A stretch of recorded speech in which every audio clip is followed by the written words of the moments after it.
A system built on domination does not create peace, even for the people it was designed to serve.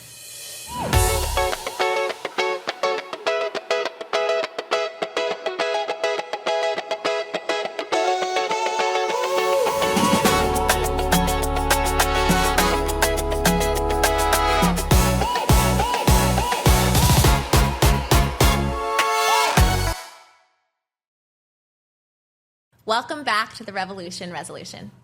As we move through this year together, I want to be clear that this work is not about assigning villains. It's about understanding what this system has done to all of us so we can stop reproducing it. American patriarchy was built to serve white men. That is not an accusation. It is a historical fact. And for a long time, that fact has made it difficult to talk honestly about what white men are experiencing now, without defensiveness, denial, or distraction. But here is something we need to be able to hold.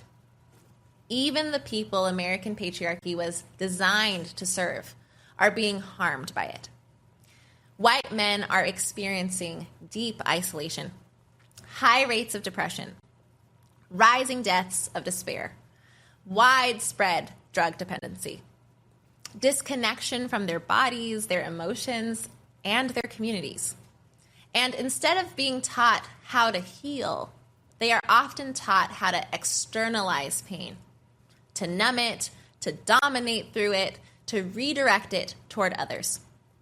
American patriarchy does not teach emotional literacy. It does not teach repair. It teaches control. So when white men experience or perceive trauma, whether personal, economic, or relational, the system offers very few tools beyond anger, withdrawal, or aggression. And that harm does not stay contained. It spills into their families, into workplaces, into communities, into politics. This is not about absolving responsibility. Harm is still harm. Violence is still violence. But if we are serious about breaking free from a system that has shaped us for nearly 250 years, we cannot ignore the ways it has distorted even those it promised to protect. So I want to speak directly for a moment to listeners who are white men. You were told this system would give you meaning, stability, and purpose. Many of you are discovering that it did not. That disillusionment matters. But healing will not come from doubling down on control over women, over children, over anyone else. It also will not come from denial or defensiveness. Healing has the potential to come through responsibility, through acknowledging harm, correcting past wrongs where possible, and choosing to play a role in building something more just than what you inherited. There is healing in repair.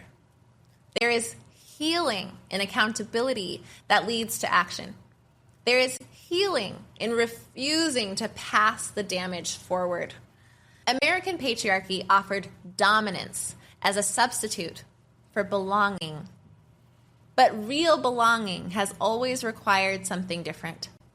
Honesty, humility, care, and participation in collective well-being. Not just for others, but for yourself. So here's what I'll leave you with today. What were you taught to do with pain? Who were you told you were allowed to be vulnerable with, if anyone? And what might healing look like if it included repair, responsibility, and contribution to something larger than yourself? These are not questions meant to shame you. They are questions meant to open a different path. So thank you for staying with this work.